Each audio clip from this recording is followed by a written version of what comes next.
아름다웠더라 이런 말입니다.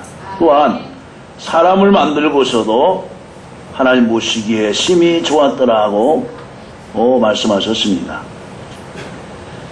하나님께서는 만물을 창조하실 때 피조물들에게 생존할 수 있는 아름다운 선물을 주셨습니다. 창조 이후 자연 만물은 제각기 독특한 아름다움을 뽐내고 있습니다. 식물은 식물대로, 동물은 동물대로, 사람은 사람대로 독특한 아름다움을 지니고 있습니다. 어린아이들이 가장 아름다울 때는 한 인간으로 건강하게 자랄 때입니다. 어린이가 청소년이 되고 청소년이 자라서 청년이 되고 청년이 성숙하여 장년이 되어 사회의 일꾼이 되어질 때 또한 아름답습니다. 남자들이 가장 좋아 보일 때는 남자로서 남자답게 대범하게 행동할 때가 가장 남자다워 보이고 아름답습니다. 가정에서는 성실한 가장으로, 사회에서는 부지런한 사회인으로, 교회에서는 폭넓은 시야와 믿음을 가질 때 아름다워 보입니다. 우리는 아가씨들을 보고 프리티하게 생겼다 이렇게 말을 합니다. 잘생겼다, 예쁘게 생겼다 라는 칭찬으로 말을 합니다. 반면에 아가씨들을 보고 뷰티풀하다고 말하기는 그렇게 맞지 않는 단어입니다. 아름답게 생겼다라는 말은 좀처럼 하지 않습니다. 아름답게 생겼다라는 말에는 외모와 마음가짐, 인격과 인품, 예절과 말솜씨, 교양과 또한 재능, 또 여성스러움, 부드러움을 겸비한 여인에게 말하는데요.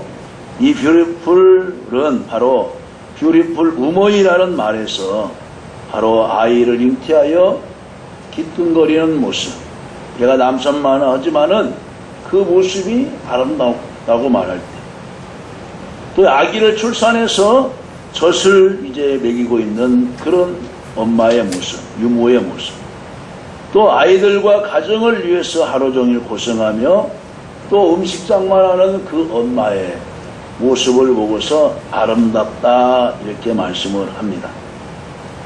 1997년 여름에 아직도 제 기억에 생생하는데요. 한 주간에 벌어진 두 사건이 있었습니다. 영국의 다이애나 왕세자비와 테레사 수녀의 죽음이었습니다. 다이애나는 상류사회에서 지낸 영국 출신의 키가 크고 용모도 아름다운 왕세자비였고, 노벨 평화상을 받은 테레사는 알바니아에서 태어나서 인도의 캘커타에서 지극히 가난한 사람들을 섬겼던 사람으로 나이든 카톨릭 수녀였습니다.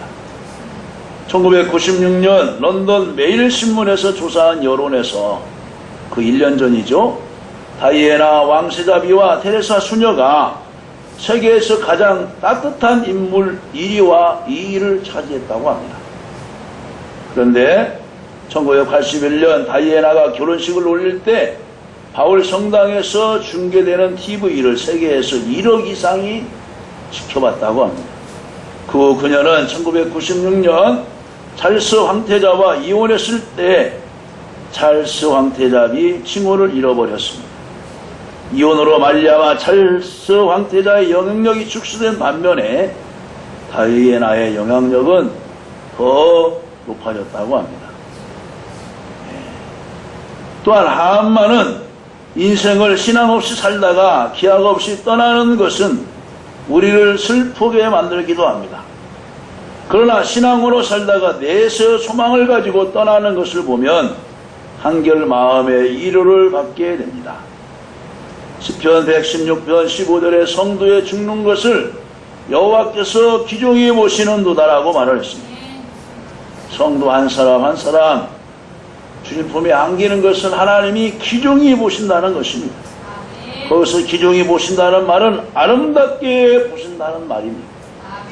또한 시편 149편 4절에 여호와께서는 자기 백성을 기뻐하시며 겸손한 자를 구원으로 아름답게 하심이로다 라고 말을 했습니다. 구원받은 성도가 바로 하나님 보시기에 아름답다는 것입니다. 저는 오늘 바로 영적인 아름다움을 유지하라는 말씀의 제목으로 말씀을 증거하려고 합니다. 여러분, 대부분의 사람들 기준은 어느덧 다 비슷비슷한 것 같습니다. 아침에 동해에서 떠오르는 태양을 보면서 야, 아름답다. 또 서해안으로 해가 이제 일몰할 때 그 모습을 보면서도 야, 아름답다. 가을에 단풍이 든 산을 보면서 산부하면서 야, 앞분이 너무나 아름답다. 그렇잖아요. 근데 여러분, 쓰레기 더미를 가면서 야, 아름답다 그러나요? 그렇진 않죠. 공동묘지를 지나가면서 야, 아름답다 그러나요? 그렇지 않아요. 이 아름다움의 기준도 어느도 다 비슷한 것 같아요. 그런데 우리에게 더 소중한 것은 무엇이냐? 영적인 아름다움이 더 소중하다고 여기서 가르쳐 주고 있습니다. 그러면 영적인 아름다움은 어떤 아름다움이냐? 오늘 본문의 말씀에 보아서도 하나님께로 돌아오는 모습이 아름답다는 것입니다. 오늘 호세아서 14장 1절 말씀 보면 이스라엘아, 내 하나님 여호와께로 돌아오라. 어? 과거에 어떤 죄를 지었을지라도, 과거에 어떤 허물이 있을지라도 하나님께 돌아오는 그 자체를 하나님이 아름답게 보신다는 겁니다. 그때 당시에 이스라엘 백성들은 불의함으로 말미암아서 엎드러졌습니다. 1절 하반절에 보았어도 내가 불의함으로 말미암아 엎드러졌느니라 그랬어요. 여러분, 불의와 또 뭡니까? 부정을 저지르잖아요. 그러면 그 사람 마음부터가 어둡습니다. 사람 앞에서는 환영받는 것 같고 화려한 것 같지만은 아마 집에 돌아가서 잠잘 적에 아니면은 세면대 앞에서 볼 때는 들려오는 양심이 있을 것입니다. 야, 너 바르게 살아라. 너 깨끗하게 살 수 없냐? 근데 그런 음성이 계속 들려오다가 어느 때는 이제 양심이 화인 맞아서 그런 음성도 들려지질 않습니다. 내가 이제까지 살았는데 아무 화가 없는데 누가 나한테 뭐라고 했어? 누가 있어? 아담이 하나님의 낯을 피하여 그의 아내와 숨었을 때 정말 추접스러웠을 것입니다. 하나님께서 서두에 말했잖아요. 사람을 지었으고 하나님 보시기에 심히 아름답다. 그리고 동산의 중앙에 있는 에덴 동산에 있는 모든 과실은 너희가 임의로 따먹되 선악을 알게 하는 동산 중앙에 있는 선악과 악은 따먹지 말아라. 따먹는 날에는 정말로 추잡한 꼴이 보일 것이다. 네? 에덴 동산에서 추망이 될 것이다. 죄가 들어올 것이다. 하면서 하나님께서 말씀하셨습니다. 그런데 그들은 하나님의 말씀을 불순종하고 선악과를 따먹고 나서 하나님께서 부르실 때 아담아 어디 있느냐 라고 말했을 때에 바로 이제 무화과나무 뒤에서 숨었습니다. 하나님은 또한 사랑을 베푸셔서 무화과나무 잎사귀로 가지로 치마를 해 입혔고 얼굴에는 하나님에 대한 두려움으로 꽉 차 있었습니다. 처음에 하나님께서 아담과 하와를 보시면서 결혼식을 해주고 너희는 생육하고 번성하여 땅에 충만하라, 땅을 다스려라, 땅을 정복하라 했을 때는 여러분 기쁜 마음으로 하나님이 축하하는 마음으로 메시지를 던져줬어요. 그런데 그들이 죄를 짓고 나자 어떻게 했습니까? 그들이 아름다움이 사라지기 시작했습니다. 동산 어스룩한 곳에 숨어있는 모습은 꼭 추악한 모습이었습니다. 그의 모습은 곤두박질 상태였습니다. 그러나 아담이 하나님의 부르심을 받고 나와서 하나님의 심판을 이제 받고 하나님이 지어주시는 가죽 옷을 입고 에덴 동산 밖으로 쫓겨나서 밭을 갈고 농사를 지으며 다시금 이제 여인의 후손인 메시아적 그리스도를 기다리며 사는 그의 모습은 하나님 모습이 아름다운 모습이었습니다. 호시아 당시 이스라엘은 그들의 불의함으로 인하여 엎드러졌다고 그랬습니다. 엎드러지다는 말은 비틀거리다, 흔들거리다, 갈팡질팡하다라는 말입니다. 호시아 당시 이스라엘 백성들은 영적으로 우상과 세속을 취하며 살아가는 것 같은데 좌우로 치우치면서 비틀거리고 저리 비틀어지고 흔들거리고 가고 있습니다. 아침에 출근할 때 단적을 잘하고 갔던 아가씨가 이제 밤늦게 술 먹고 나서 보면 어떻게 합니까? 오면서 그냥 브라우스는 나와지고 오면서 막 저기 가서 오바이트 하고 그런 것을 보면은 여러분 그 여자를 보고 아름답다 하겠어요? 아름답다? 호세아 당시 이스라엘 백성들이 있다는 거예요. 있다는 거예요. 겉으로는 하나님을 잘 섬기는 것 같은데 우상과 세속에 취하여서 이리 갈팡 저리 갈팡 하면서 하나님 세속적인 것으로 영적으로 헤매는 자들이 되었습니다.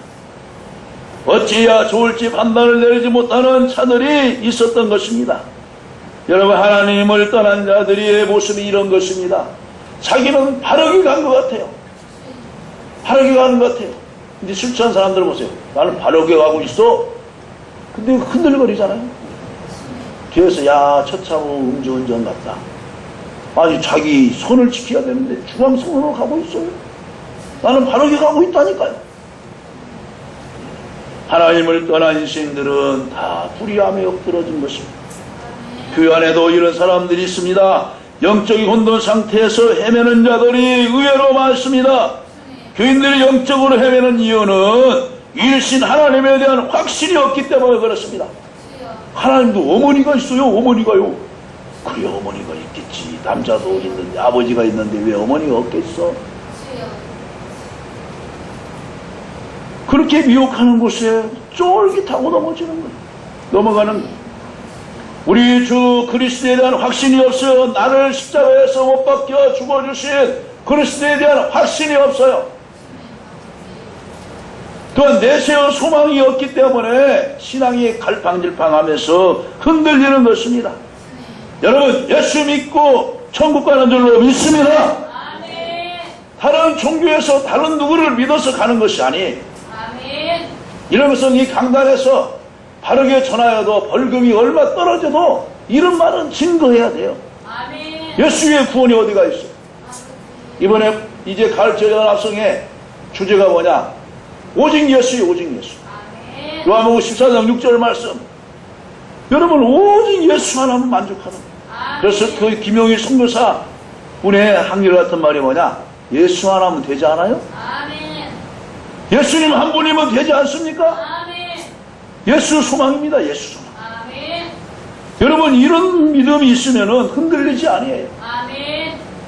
여러분에게 이러한 믿음이 확고부동하게 있기를 주님의 이름으로 간절히 축원합니다. 하나님께 돌아오는 모습이 하나님은 아름답다 그랬어요. 호세아서 또한 14장 2절에 보세요. 너는 말씀을 가지고 여호와께로 돌아와서 이러기를 아뢰기를 모든 불의를 제하시고 선한 말을 받으소서. 우리가 입술로 수송아지를 대신하여 주께 드리리이다 라고 말하고 있습니다. 현대의 성경은 너희는 이제 재물 대신에 말씀을 받아들고 주께 돌아가 이렇게 호소하여라. 오 주님, 우리들이 저지른 죄를 용서해 주십시오. 너그럽게 용납해 주시면 우리가 주께 찬양으로 제사를 드리겠습니다. 이제는 입술의 열매를 제물로 드리겠습니다 라고 번역되어 있습니다. 여러분, 돌아오 어서 돌아오. 하나님께로 돌아오는 그 모습을 하나님은 아름답게 보신다는 것입니다. 그 다음에 두 번째로 하나님께 사랑받는 모습이 아름답습니다. 4절 보세요. 내가 너희의 배역을 고치고 즐거이 저희를 사랑하리니 나의 진노가 저에게서 떠났음이니라고 말하고 있습니다. 내가 그들의 반역을 배역을 고치신다는 것입니다. 여러분, 자녀가 부모님께 사랑받는 모습이 얼마나 아름답습니까? 네? 그런데 여러분, 가끔씩 들려오는 모습을 보면은 어린아이를 해가지고 그냥 죽게하는 부모들이, 어린아이를 어린이집에서 맡겨놨는데 선생님이 똥을 못 가린다고 오줌을 못 가린다고 막 구박하고 때리는 동영상으로 그 어린이집이 적발되고 선생님이 수갑차고 들어가요. 네? 여러분, 어린아이는 꽃으로도 때릴 수도 없어요. 얼마나 어린아이가 사랑스럽고 아름답습니까? 할렐루야. 하나님께서 우리를 보시는 모습이 이렇게 사랑하시는 거예요. 이렇게. 혹시 나는 그 사람을 미워할지라도 하나님은 그 사람을 사랑하고 있는 것입니다. 그래서 하나님께서는 원수까지도 사랑하라는 거예요. 원수까지도. 지난번에 한번 말씀한 적이 있죠. 어느 모 장로님이 그 목사님 목회하는데 그렇게 힘들게 했대요. 그렇게 힘들게 했어요. 네? 그래서 자기 자제분 결혼하는데 안 알렸대요. 알려도 안 올 것이라고 생각을 했대요. 그런데 이분이 소문으로 해서 들어서 왔어요. 목사님 제가 늦었습니다 하면서 축의금을 가지고 왔더라는 것입니다. 그러면서 어떻게 해요? 축하 자리에 아유 장로님 어서 오세요 하면서 인사를 했는데도 꺼리끔 하더래요. 그러면서 그날 곰곰이 생각해 보니까 아 내가 사람을 미워했어도 하나님은 그 사람을 사랑하는구나. 아멘. 하나님은 그 사람을 사랑하는구나. 아멘. 여러분 하나님께 사랑하는 모습이 아름다운 줄로 믿으시기를 간절히 바랍니다. 아멘. 사람은 그 사람의 피해를 고칠 수가 없어요. 아멘. 사람은 그 사람의 나쁜 것을 고칠 수가 없어요. 그런데 오늘 본문의 말씀은 내가 저희의 폐역을 고치고 그랬잖아요. 내가 저희의 반역을 고치고 하나님 말에 고칠 수 있어요. 아멘. 고치다는 것은 치유한다는 말씀입니다. 아멘. 나는 너희를 치유하는 하나님이라 여호와 라파다 하나님께서 말씀하잖아요. 아멘. 그러니까 우리는 다만 하나님께 기도할 뿐인 것입니다. 아멘. 기도해.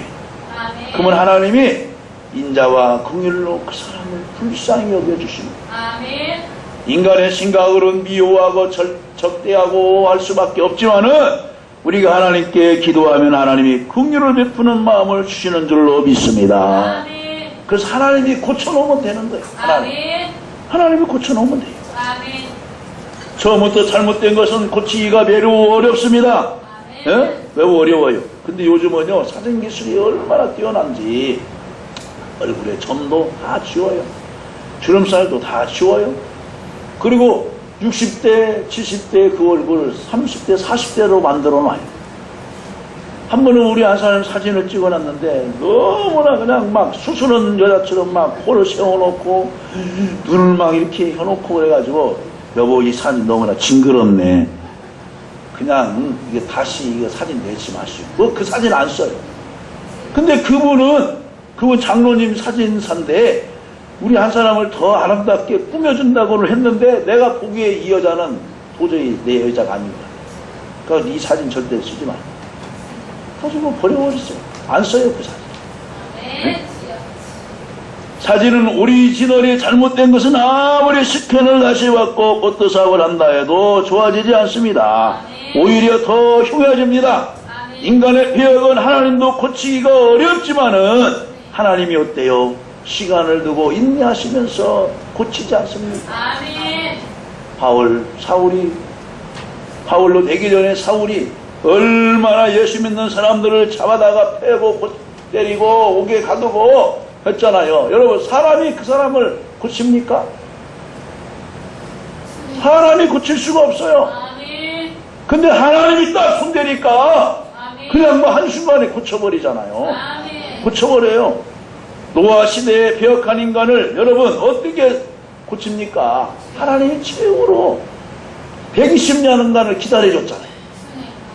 노아야, 너 지금부터 방주를 만들고 기초를 하면서 사람들에게 가서 꾸준히 복음을 전해라. 이제 이것이 완공될 때에는 내가 물로 심판하겠다고. 그러면서 농사짓다가 또 사냥을 하다가 끝나면은 또 방주를 만들고 또 사람들이 여기저기 모여있으면 가서 전도하고 하나님이 이 배가 완성되면은 물로 심판한답니다. 그 전에 빨리 배를 들어오세요. 복음을 전하잖아요? 듣질 않았어요. 결국 하나님이 홍수로 세상을 쓸었잖아요.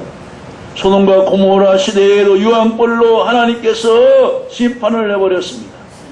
모세의 강야 시대에는 반역하는 고라와 다단과 아비람을 비롯하여 분양하는 250명을 하나님의 불로 소멸하기도 했고 땅을 열어서 바로 몰사도 시키기도 했습니다.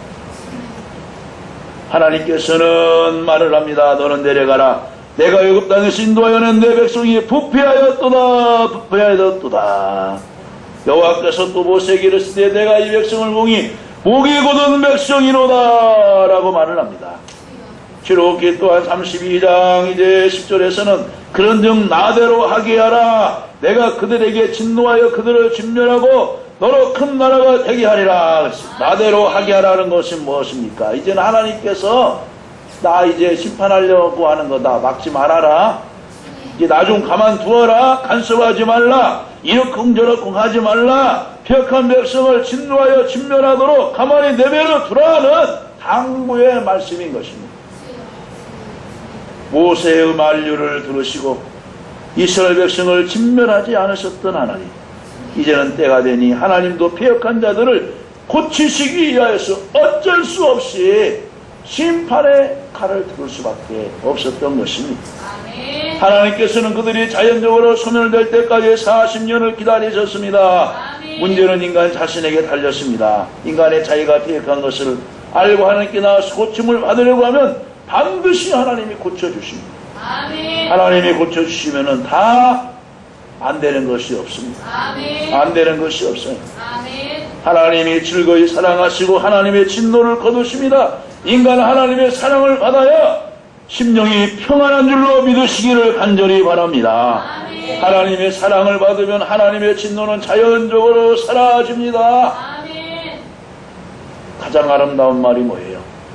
하나님이 너를 사랑하신다. 아멘. 근데 미국 사람들 중에서 가장 저주스러운 말이 어떤 말입니까? 하나님이 당신을 버렸다. 하나님이 당신을 버렸다. 그보다 더 저주스러운 말이 없어요. 여러분, 하나님이 버렸는데 누가 그 사람을 챙겨줍니까? 하나님이 모른다는데 누가 그 사람을 앞날을 인도해 줍니까? 여러분, 죽어라도 하나님의 눈에 벗어나는 일이 없기를 간절히 바랍니다. 아멘. 하나님의 눈에 들어야 돼. 아멘. 여러분, 다윗을 보니 내 마음이 아픈 자라 그랬잖아요. 아멘. 다윗이 내 마음이 아픈 자라. 아멘. 어? 세 번째는 뭡니까? 하나님이 은혜를 받는 모습이 아름답습니다. 아멘. 예배 시간에 나와서 정한 시에 나와서 예배하는 모습이 하나님 보시기에는 정말 아름다운 것입니다. 아멘. 하나님께서 내가 이스라엘에게 이슬과 같으리니 그랬습니다. 14장 5절에 말씀해 보면 아멘. 광야가 버티는 것은 새벽에 내리는 이슬로 말미암아 버틴다는 말이 있습니다. 새벽 이슬같이 내리는 하나님의 은혜를 받는 모습은 정말 아름답습니다. 오늘 5절 말씀에 보면 백합화 이 얘기가 나옵니다. 백합화. 내가 이스라엘에게 이슬과 같이리니 그가 백합과 같이 피겠고 그랬어. 백합과 같이 피겠고. 상곡의 백합화 성로들이여. 기성에 교단 마크가 있는데요. 그 마크에는 백합화가 그려져 있습니다. 백합화. 우리 교단 마크는 이제 성경 딱 열면은 여기에 십자가로 다 이렇게 마크를 이제 바꿨는데 거기는 이 백합화가 그려져 있습니다. 왜 그럽니까? 백합화는 결혼한 신부들에게 부케를 만들 때 백합화가 들어요. 백합꽃이 여기나 신부의 아름다움하고 백합화하고 어울리거든요. 어울려요. 이것을 이제 영적으로 해석해 보면은 백합화는 성도를 상징하는데 순결한, 정결한 믿음을 가질 때 하나님 보시기에 아름답게 보이는 거예요. 아멘. 아름답게 보이는 거예요. 아멘. 응? 팔레스틴에 흘리 볼 수 있는 백색의 꽃은 한 무리에서 50개의 가지가 뻗어나갈 정도로 번식력이 강한 식물로 이스라엘을 상징합니다. 나아가서는 은혜로 사랑하는 하나님의 백성, 하나님의 자녀를 상징합니다. 또 이제 레바논의 백향목같이 뿌리가 바뀔 것이라 그랬잖아요. 여러분, 레바논의 백향목으로 바로 솔로몬이 하나님의 성전을 쳤어요. 기둥에 세우는 데도 짓고 내부 인테리어 하는 데도 짓고 향기가 얼마나 오래 가는지 모릅니다. 네? 백향목은 뿌리가 단단하고 강하여 깊이 들어갑니다. 하나님의 백성들을 상징합니다. 하나님이 가져다 심어놓으신 백향목 같던 하나님의 백성들은 정말 아름답습니다. 게다가 향기까지 나는 것이 이 나무의 특징입니다. 우리나라에 향나무 있잖아요. 향나무. 그래서 향나무 또 자란 것을 가지고 이제 베개 속을 만들기도 하고 또 내부 인테리어하고 그렇게 좋아요. 여러분 편백나무 피춘치도 나온다고 해서 요즘 아파트에도 그 또 나무로 다시 돌리는 사람도 있고 커피숍 같은 데나 또 이렇게 다른 데 사무실들도 이 편백나무로 이렇게 딱 돌리게 돼요. 그 머리도 안 아프대요. 머리도.